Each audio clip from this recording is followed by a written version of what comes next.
Jelly மீன்களும் குறட்டை விட்டு தூங்கும் அறிவியலை அதிர வைக்கக்கூடிய புதிய உண்மை என்னன்னு சொல்லி பார்க்கலாமா? வாங்க. தூக்கம் பார்த்தீங்கன்னா மனிதர்களுக்கு மூளை வளர்ச்சி அடைந்த விலங்குகளுக்கு மட்டுமே சொந்தமான ஒரு விஷயம் என்று தானே நாம் இத்தனை காலமாக நினைச்சு கொண்டிருக்கிறோம். ஆனால் சமீபத்தில் வெளியான ஒரு ஆராய்ச்சி முடிவுகள் இந்த எண்ணத்தை சுக்குநூறாக உடைத்திருக்கிறதா. அதாவது மூளை என்ற உறுப்பு பரிமாண வளர்ச்சியில் உருவாகுவதற்கு பல லட்சம் ஆண்டுகளுக்கு முன்பே தூக்கம் என்ற ஒன்று பூமியில் தோன்றிவிட்டது என்பதா விஞ்ஞானிகள் கண்டுபிடித்திருக்கிறார்கள். இதை கண்டுபிடிக்க ஆய்வாளர்கள் கையில் எடுத்த கடல்ல வாழக்கூடிய இரண்டு விசித்திரமான பழமையான உயிரினங்கள் தான். ஒன்று தலைகீழாக நீந்தக்கூடிய ஜெல்லி மீன், மற்றொன்று பார்த்தீங்கன்னா கடல் சாமந்தி.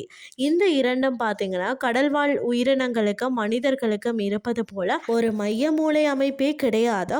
உடலெங்கும் பரவியுள்ள ஒரு சாதாரண நரம்பு வலை மட்டும்தான் உண்டோ. ஆனாலும் இவை நம்மை போலவே நேரம் தவறாமல் தூங்கும் பழக்கத்தை கொண்டிருக்கிறதாம். இவை தூங்கும் போது இவற்றின் அசைவுகள் முற்றிலும் குறைந்துவிடும். யாராவது தொட்டாலோ அல்லது வெளிச்சம் பட்டாலோ உடனே எந்த ஒரு எதிர்வினையும் காட்டாதாம்.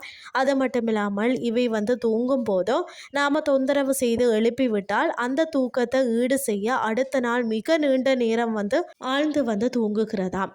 இந்த உயிரினங்கள் தங்களின் தூக்கத்தை எப்படி முறைப்படுத்துகின்றன என்பது மிகவும் சுவாரஸ்யமான ஒரு விஷயமா.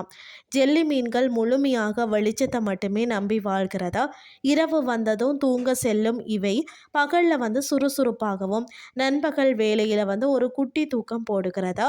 வெளிச்சம் தான் இவற்றின் அலாரம் போல செயல்படுகிறதா. இருட்டுல வச்சால் இவற்றின் நேரம் மொத்தமாக மாறிவிடுகிறதா. இவை தங்களுக்குள்ள உள்ள ஒரு உயிரியல் கடிகாரத்தை பயன்படுத்தி தூக்கத்தை நிர்வகிக்கிறதாம். விடியற் காலையிலையும் மாலையிலையும் சுறுசுறுப்பாக இருக்கும் இவை தங்களின் உடற்கடிகாரத்தின்படி ஓய்வெடுக்கிறதாம். இவை இரண்டுக்கும் நேரங்கள் மற்றது வாழும் சூழ்நிலைகள் மாறுபட்டாலும் தங்களின் ஒரு நாள் பொழுதுல 1/3 தூக்கத்திற்காகவே கட்டாயம் ஒதுக்குகிறதாம்.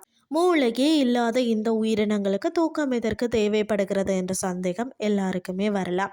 இங்கே தான் இயற்கையின் மாபெரும் ரகசியம் ஒளிந்திருக்கிறது. நாம் விழித்திருக்கும் நேரத்தில் நமது செல்களில் உள்ள அதாவது டிஎன்ஏ எனப்படும் மரபணுக்கள் அதிக அளவில் சேதமடைகிறதா. இந்த சேதங்களை சரி செய்யும் முக்கிய வேலை தான் தூக்கம் மட்டும் செய்கிறதா.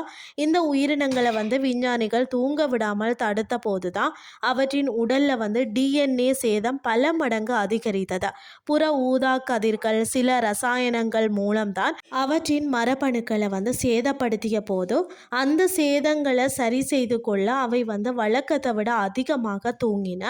அதாவது பார்த்தீங்கன்னா மெலடோனின் என்ற ஹார்மோனை வெளியில இருந்து செலுத்திய போதும் அவை ஆழ்ந்த தூக்கத்துக்கு சென்று தங்களை குணப்படுத்தி கொண்டன. இந்த ஆராய்ச்சியின் மூலம் ஒரு விஷயம் உலகிற்கு மிக தெளிவாக புரிகிறது. அதாவது தூக்கம் என்பது நினைவாற்றலை வளர்க்கவோ அல்லது சோர்வை போக்கவோ இயற்கை மனிதர்களுக்கு கொடுத்த ஒரு சொகுசு வசதி கிடையாது. பல கோடி ஆண்டுகளாக சூரிய ஒளி, சுற்றுச்சூழல் பாதிப்புகள் மற்றது புற ஊதா கதிர்களால் உடலில் ஏற்படும் தினசரி செல் சேதங்களை சரி செய்ய உயிரினங்களுக்கு வழங்கப்பட்ட ஒரு மிக முக்கியமான மருத்துவ கருவிதான் இந்த தூக்கம். இன்றைய கிறிஸ்டி உங்களுக்கு பிரயோசனமாக அமைஞ்சிருக்கும்னு சொல்லி நானும் நம்புகிறேன்.